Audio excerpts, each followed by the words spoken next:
Aujourd'hui, je vous propose de terminer notre étude, notre série de prédications sur la deuxième lettre de Pierre. Nous allons lire le chapitre 3.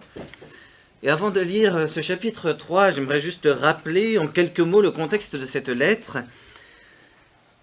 Pierre, l'auteur de cette lettre, sait qu'il va bientôt mourir. Il écrit à des églises en Asie mineure qui subissent probablement la persécution. En tout cas, il y a de faux enseignants dans ces églises.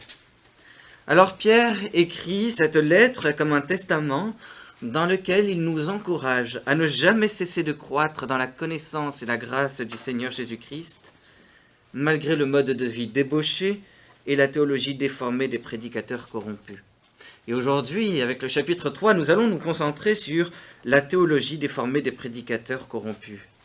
Pierre nous avertit contre cette théologie déformée. Je vous invite donc tout de suite à la lecture de la deuxième lettre de Pierre, au chapitre 3, les versets 1 à 18. Bien-aimés, voici déjà la deuxième lettre que je vous écris. Dans l'une et dans l'autre, je fais appel à vos souvenirs pour éveiller en vous une saine intelligence, afin que vous vous rappeliez les paroles prononcées autrefois par les saints prophètes, ainsi que le commandement du Seigneur et Sauveur enseigné par vos apôtres.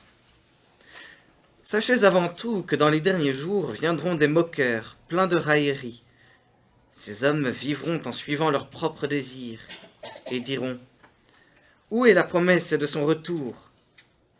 En effet, depuis que nos ancêtres sont morts, tout reste dans le même état qu'au début de la création.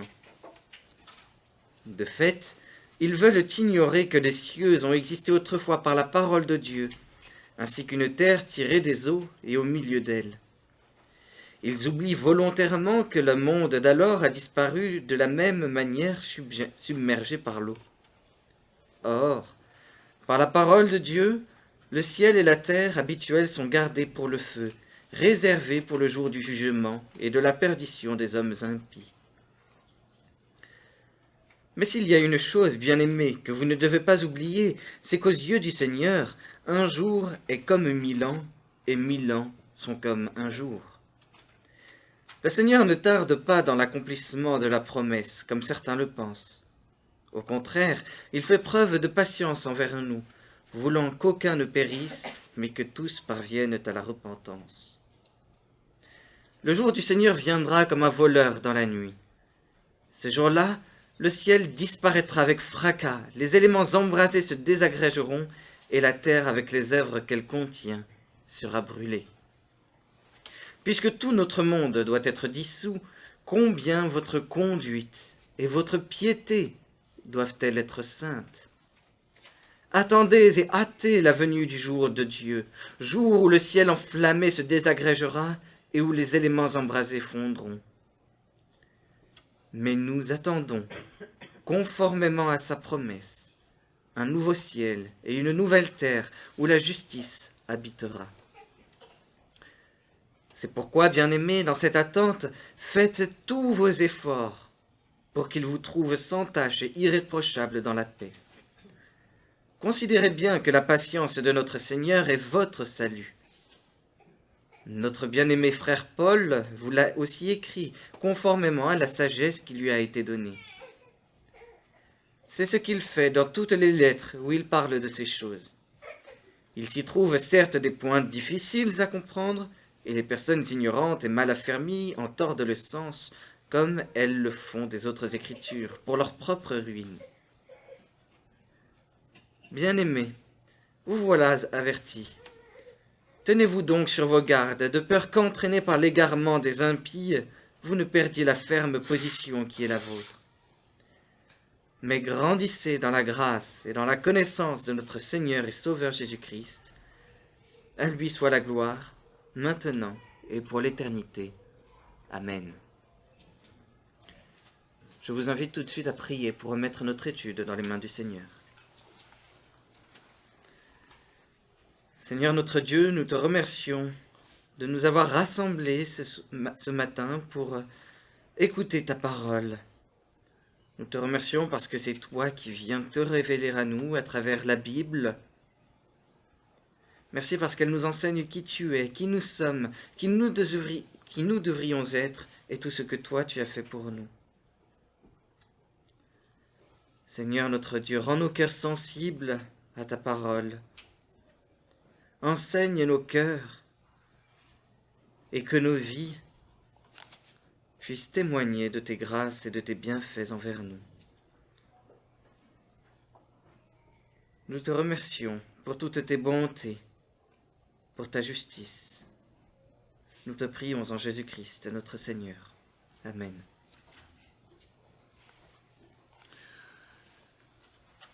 Frères et sœurs, nous voilà rassemblés ce matin pour écouter la parole de notre Seigneur et Sauveur. Quelle bénédiction, n'est-ce pas?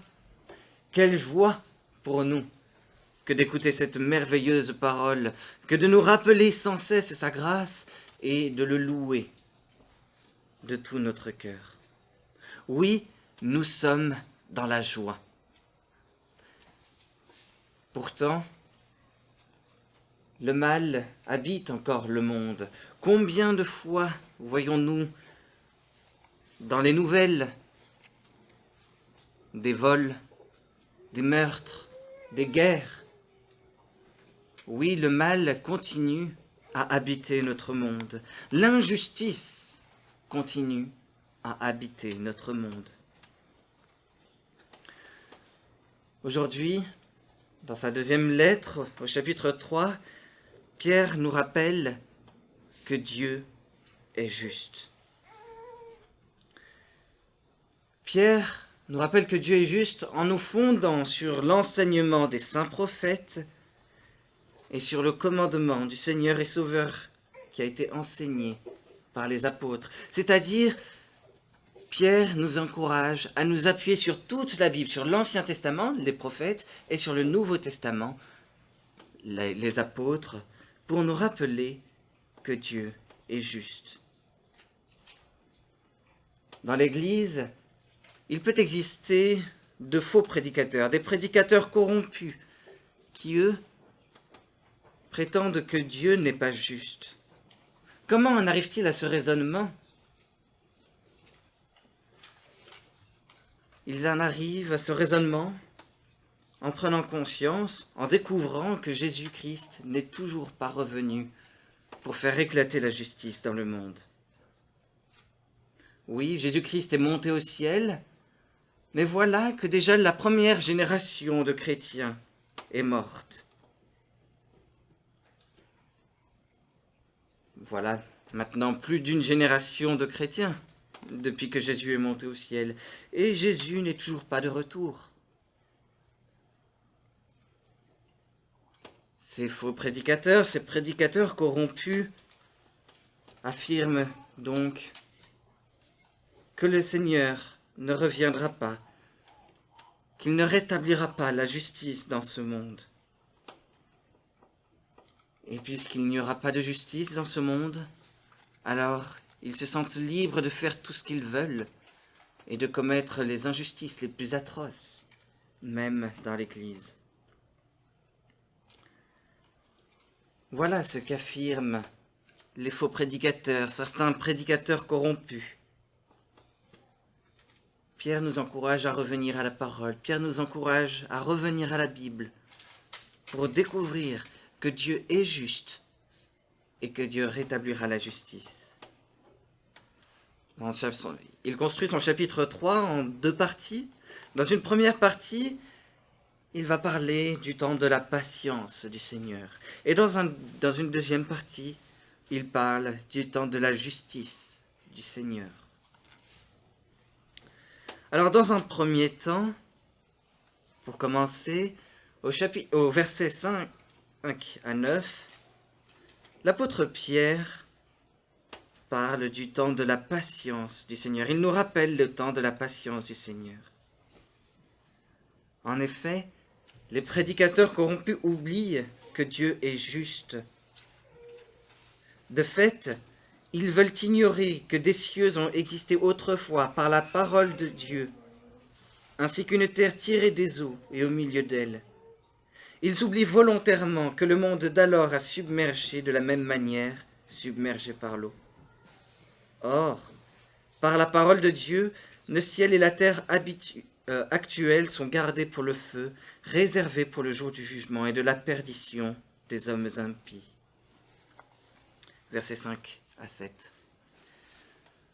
Ici, Pierre rappelle la création. Genèse 1, 2. Déjà l'Esprit de Dieu planait au-dessus des eaux. Et c'est avec cet esprit et au-dessus des eaux, de ces eaux, que l'Éternel a créé le ciel et la terre dans lesquels aujourd'hui nous habitons.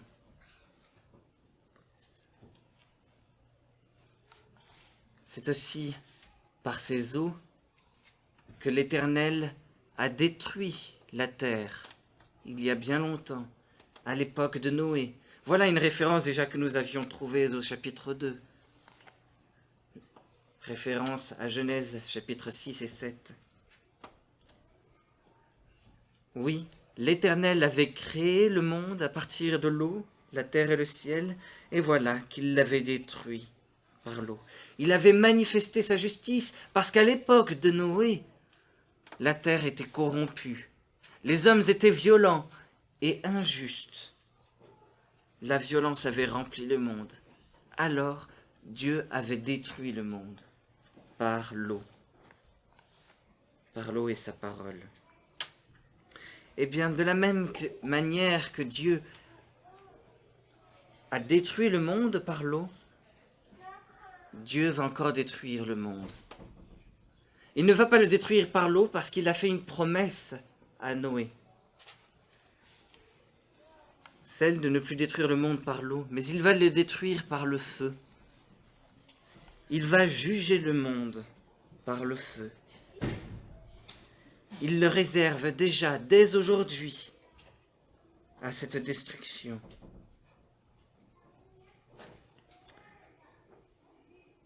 Oui, l'Éternel est juste. La création, l'histoire de Noé, nous le rappelle. Et c'est à cause de cette histoire, de ces histoires que nous trouvons dans la Genèse, que nous pouvons avoir l'assurance que le Seigneur reviendra pour établir sa justice ici-bas sur la terre. C'est parce que nous avons cette assurance, cette espérance, qu'il reviendra pour juger la terre. Oui, les prédicateurs corrompus oublient que Dieu est juste, mais nous devrions nous en souvenir. Et bien plus, nous ne devrions pas oublier que Dieu est patient. Nous devrions nous souvenir que Dieu est patient. Mais s'il y a une chose, bien-aimée, que vous ne devez pas oublier, c'est qu'aux yeux du Seigneur, un jour est comme 1000 ans, et 1000 ans sont comme un jour. Le Seigneur ne tarde pas l'accomplissement de la promesse comme certains le pensent. Au contraire, il fait preuve de patience envers nous, voulant qu'aucun ne périsse, mais que tous parviennent à la repentance. Nous ne devrions pas oublier que le Seigneur est patient, parce qu'il ne retarde pas l'accomplissement de sa promesse, comme l'affirment, par exemple, les prédicateurs corrompus. Pourquoi ne retarde-t-il pas l'accomplissement de sa promesse ? Parce que devant lui, un jour est comme 1000 ans, et 1000 ans sont comme un jour. Autrement dit, le Seigneur n'a pas la même notion du temps que nous. Pourquoi n'a-t-il pas la même notion du temps que nous ? Parce qu'il est le Créateur éternel, tandis que nous sommes ses créatures mortelles. D'accord, mais si le Seigneur n'a pas la même notion du temps que nous, comment pouvons-nous avoir l'assurance qu'il accomplira sa promesse ? À la fin du verset 8, Pierre cite Pierre cite le psaume 90 que nous avons écouté tantôt. Ce psaume nous enseigne que l'Éternel est notre fidèle refuge, de génération en génération. Autrement dit, nous pouvons avoir la certitude que le Seigneur reviendra délivrer son peuple de l'injustice des hommes, parce qu'il est éternellement fidèle. Si Jésus-Christ ne revient pas de notre vivant, il reviendra assurément du vivant de nos descendants. Nous ne devrions pas oublier que le Seigneur est patient. Mais pourquoi donc le Seigneur est-il patient alors que tant de chrétiens souffrent dans le monde? N'est-ce pas un comportement cruel? Parce qu'il aime tellement son peuple qu'il ne veut pas qu'aucun périsse, mais que tous parviennent à la repentance. L'Éternel est patient parce qu'il est encore en train de se former un peuple parmi les païens. Rappelez-vous les anciennes prédications sur Jonas cet automne. Mais l'Éternel est aussi patient parce qu'il veut que nous, aujourd'hui peuple du Seigneur, nous revenions à la repentance. L'Éternel est patient parce qu'il veut nous laisser encore, jour après jour, grandir dans la grâce et la connaissance du Seigneur Jésus-Christ. L'Éternel est patient parce qu'il désire nous sanctifier.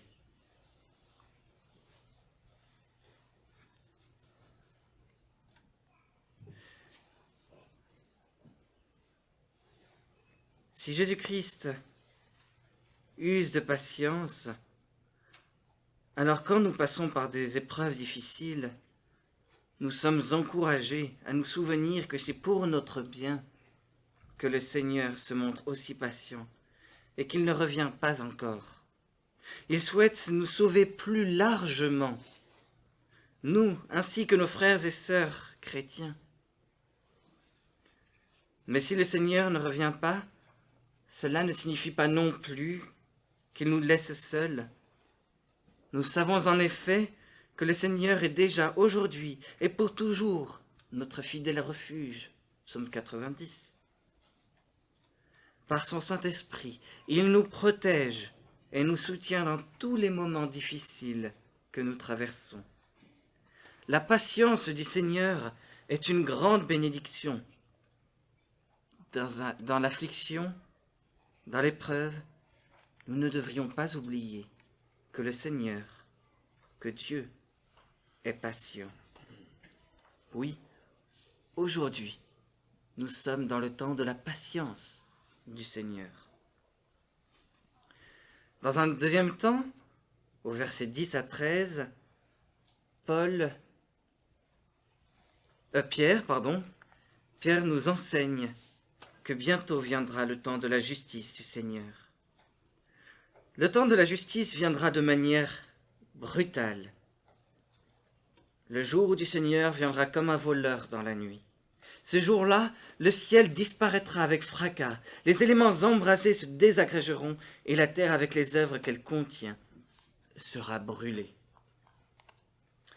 Oui, le temps de la justice viendra de manière brutale. Elle sera brutale. Ce temps sera brutal, La terre sera complètement détruite, consumée par le feu. Toute la violence, tout le mal sera détruit. On se souvient en effet que le feu est symbole de la destruction. Mais si on va plus loin que la destruction, le feu est surtout le symbole de la purification. Le feu est ce qui purifie l'or.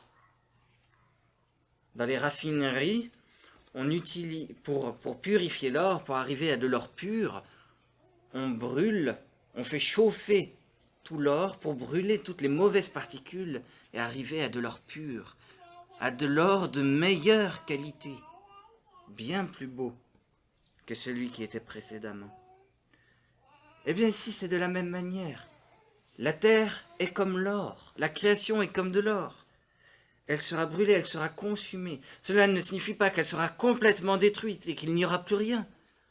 Cela signifie que tout le mal, que toute la méchanceté, que toute l'injustice sera détruite, consumée.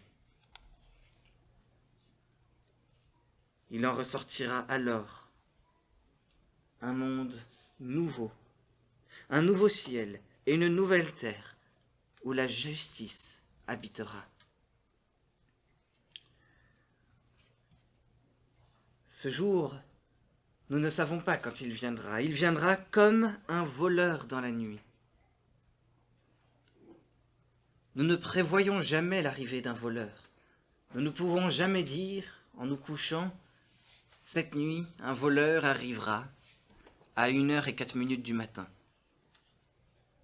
De la même manière, nous ne pouvons pas prévoir le moment exact où le Seigneur reviendra pour rétablir la justice dans le monde. Le temps de la justice du Seigneur viendra de manière soudaine, de manière inattendue, de manière brutale. Et c'est pourquoi nous devrions nous préparer à la venue prochaine de ce temps.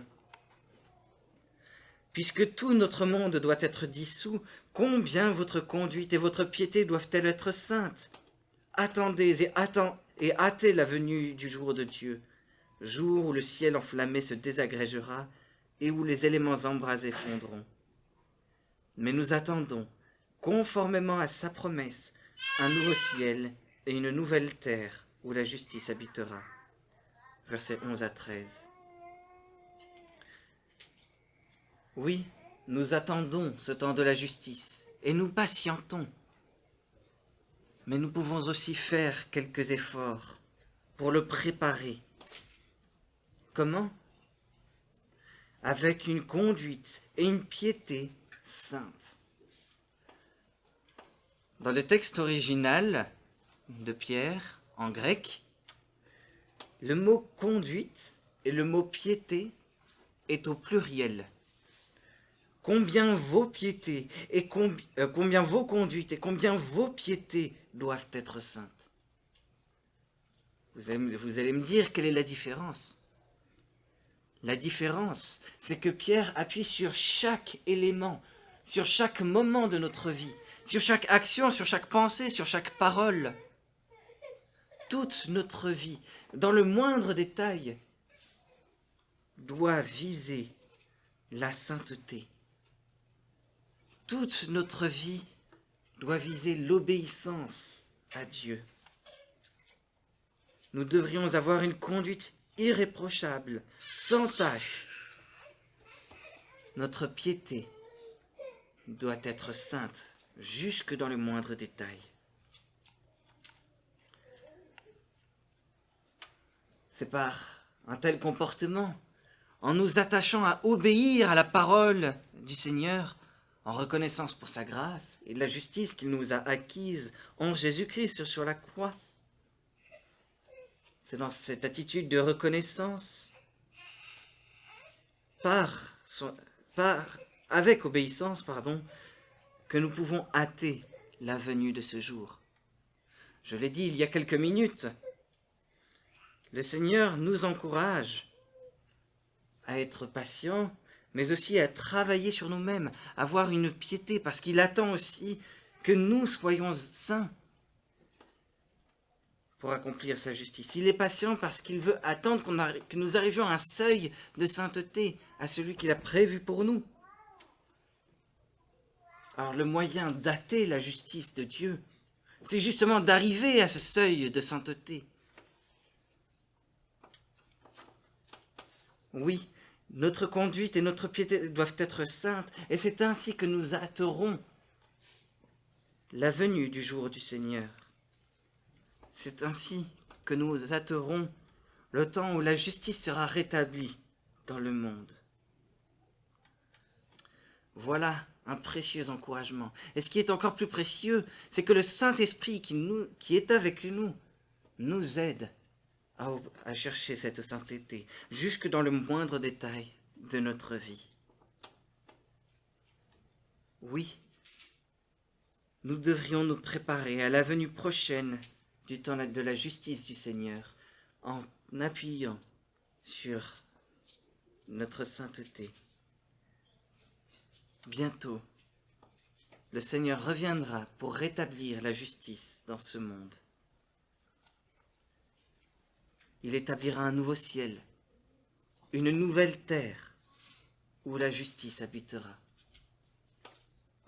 Et non seulement la justice, mais également le bien, la bonté, la générosité, la tendresse, la paix, l'amour.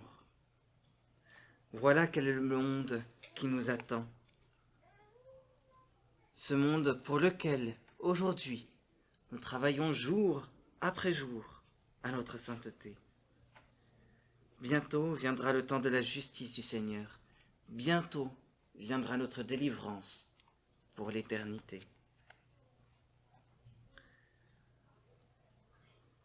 Frères et sœurs, nous pouvons parfois douter que le Seigneur revienne pour juger le monde.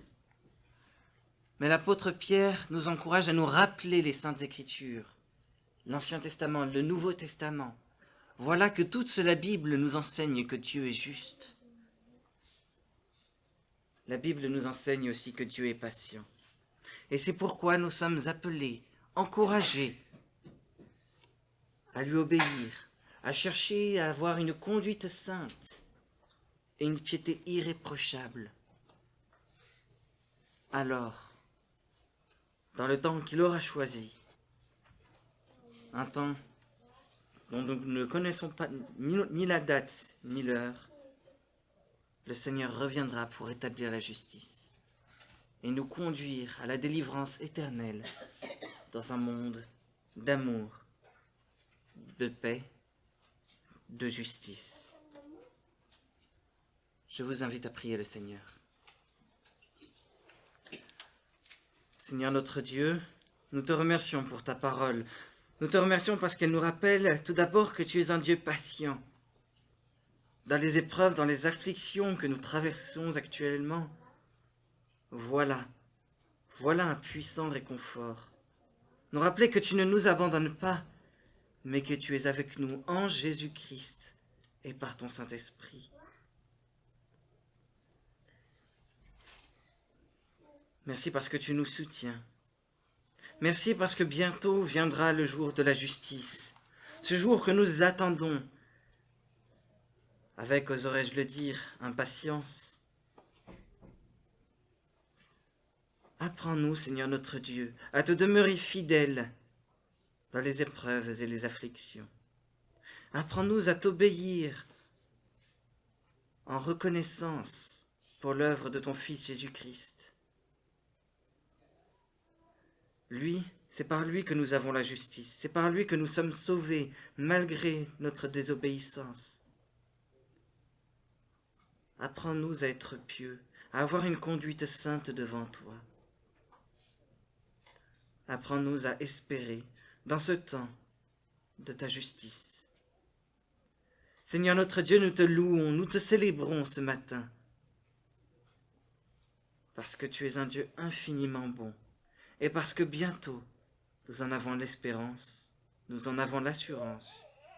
Bientôt, nous vivrons dans le monde de ta justice, sous un ciel et dans une terre remplie d'amour, de bonté et de paix. Voilà ce qui fait notre joie, et voilà ce qui fait la louange de nos cœurs et de nos lèvres. Nous te prions en Jésus-Christ. Amen.